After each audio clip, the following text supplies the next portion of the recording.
Un saludo a todos, me presento, soy Isabela Portillo, estudiante del grado 11 del Gimnasio Guiré. Vamos a continuar analizando el libro Modernidad Líquida de Zygmunt Bauman, en esta ocasión el cuarto capítulo denominado Trabajo. Vamos a comenzar con el ejemplo con el que nos abre el libro y es sobre el ayuntamiento de Leeds que se construyó a mediados del siglo XX. En este ayuntamiento nos muestra que en el techo tenía una inscripción en dorado y púrpura que con la palabra o con la frase hacia adelante. No solo la frase hacia adelante, sino también el trabajo todo lo puede. Esto nos muestra que tenían claro ese progreso o ese futuro que querían y que el trabajo era ese medio para lograrlo. Para explicar un poco mejor esta idea, voy a citar una frase del libro que es: el futuro era una creación del trabajo y el trabajo era la fuente de toda la creación.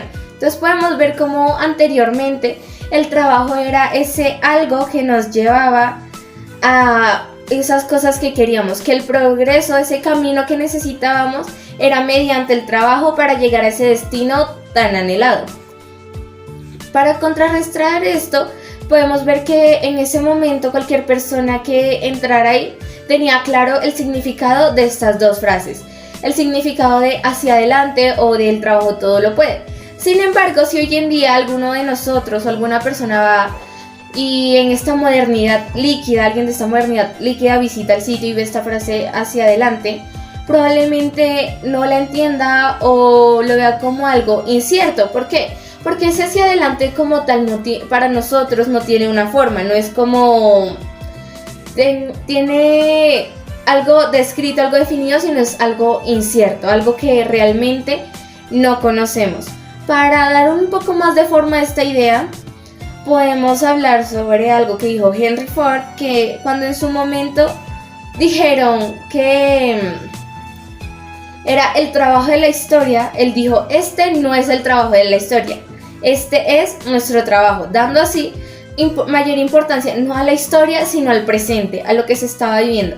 Y para esto voy a presentar la definición de presente y futuro que nos dan en el libro en base a esta opinión o en base a esto que dice Henry Ford, que nos dice: en el presente es como estas tareas que todavía no están hechas, pero están siendo hechas en el momento. No sé si me van a entender. Para explicar un poco mejor esta idea voy a dar un ejemplo. Yo puedo decir que voy a estudiar para el examen del viernes. Aunque suene como una acción que voy a hacer a futuro, esa acción no está realmente en ese futuro o en ese mañana, porque yo tengo claro lo que voy a hacer. Yo lo dije en mi presente y tengo claro lo que voy a hacer para que esas cosas sucedan. A diferencia del futuro, que son esas tareas que deben ser hechas y nadie está pensando en hacerlas. Por ejemplo, pues no puedo dar un ejemplo porque si diera un ejemplo básicamente ya lo estaría haciendo en el presente. Entonces ese futuro son esas tareas que no han sido hechas, que no han sido planeadas y que nadie está pensando, maquinando para hacer. Es decir, el futuro es ese algo incierto que aún no conocemos. Es importante que si vamos a seguir hablando de esto, hay un término que he estado utilizando anteriormente, que es el progreso. Entonces, para entender un poco mejor toda esta situación, voy a dar la definición de progreso que nos dan en el libro, que es básicamente la unión de dos ideas. Y es: el tiempo está a nuestro favor o el tiempo está de nuestro lado. Y le sumamos el hecho de que somos nosotros mismos los que hacen que las cosas sucedan. Las cosas suceden porque nosotros hicimos que sucedieran. La unión de estas dos cosas es la definición de progreso que se mantiene hasta hoy en día y es probable que se mantenga. Sin embargo, este progreso no solo no ha dejado de representar esa cualidad de la historia y ahora es una confianza en el presente, es el confiar en el hoy. Ya no es como el progreso es eso que yo pude evidenciar a través del tiempo. No, el proceso es esa confianza que tú tienes en el presente de cambiar las cosas.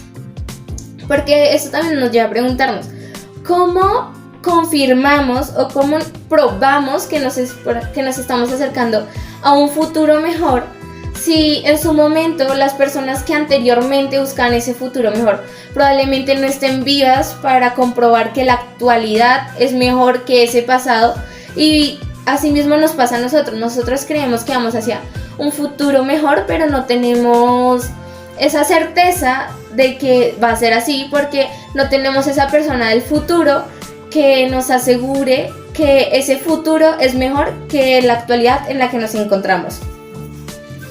Para eso también es necesario hablar de dos tipos de personas que se generan a través de esta definición de progreso. Pues como ya dije anteriormente, el progreso se considera la confianza del presente. Para una persona que está confiada y confía en lo que hace, en lo que dice, ese progreso nos los muestran que para esa persona el progreso es como un axioma, es decir, algo que no necesita explicación, algo que simplemente existe, es evidente que existe ese progreso, no hay necesidad de explicarlo. A diferencia de alguna persona o de otras personas que no tienen esa cualidad, no están seguras de qué van a hacer, que sienten que todo se les escurre entre las manos como agua, como un líquido, se les está yendo la vida entre las manos. Y para estas personas el progreso puede ser algo impensable, algo que les molesta que les digan porque no saben cómo llegar a él. Ese algo impensable e incluso pueden llegar a pensar que es imposible. Esto me lleva a otra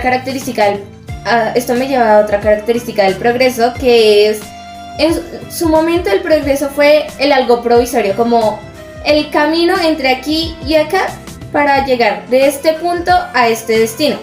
Es decir, era ese camino, ese proceso para llegar a este algo perfecto. Hoy en día ya no, pues como podemos ver en este camino es algo de corto tiempo o es algo que no es permanente, a diferencia de hoy.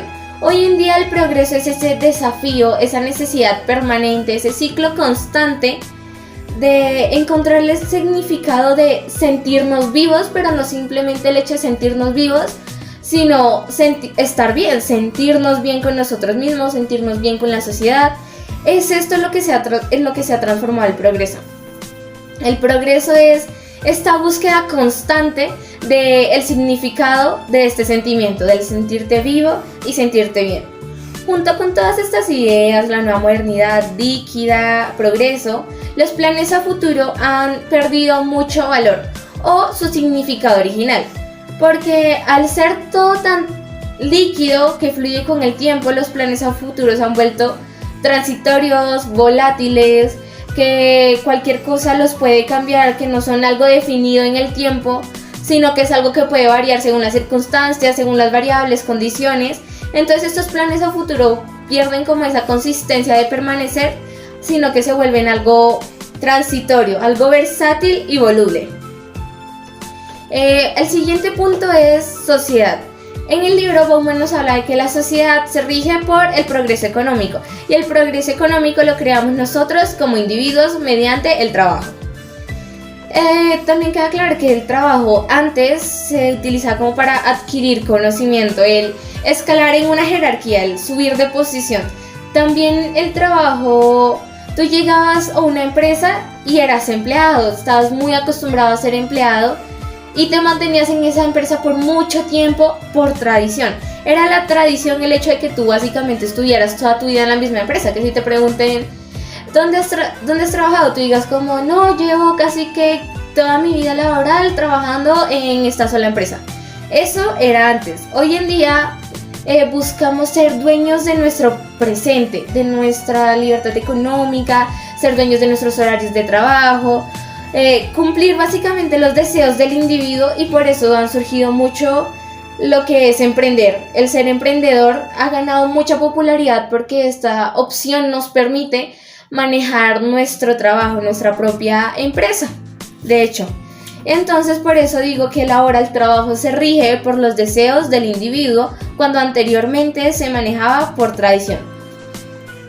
Otro término que utilizan en el libro es procrastinar, que lo definen como poner algo entre la hora y lo que pertenece al mañana. Aquí cabe aclarar lo que dije anteriormente, que es que este mañana ya no es como ese futuro incierto, sino este mañana hace parte del presente. Retomando el ejemplo de voy a estudiar para el examen del viernes, podemos denominar como procrastinar, como el manipular esas posibilidades de presencia, o de frecuencia con la que voy a hacer esto. Por ejemplo, yo dije, voy a estudiar el viernes. Yo lo que puedo hacer es estudiar para el examen del viernes. Y hoy estoy a martes. Entonces, yo puedo decidir si estudio el miércoles o el jueves. Yo soy la que decido si lo hago algo entre el viernes y hoy, que estoy diciendo que voy a estudiar para el viernes, y qué voy a hacer y cómo voy a manipular mi tiempo o cómo voy a manejar mi tiempo antes de llegar a ese viernes. Por otro lado está la postergación de gratificación. En esto nos habla, como ya veníamos hablando anteriormente, de la sociedad de consumidores, donde nos explica que aunque yo quiero mucho algo, yo trabajo mucho para conseguir ese algo, cuando lo tengo no me siento completamente feliz o no estoy plenamente satisfecha porque cuando lo tengo aparece otra cosa que quiero también. El ejemplo que voy a poner en esta ocasión es los iPhone. Por ejemplo, yo puedo decir que quería el último iPhone y yo trabajé, me esforcé mucho para conseguirlo, pero cuando al fin lo tuve en mis manos, la marca sacó un nuevo modelo.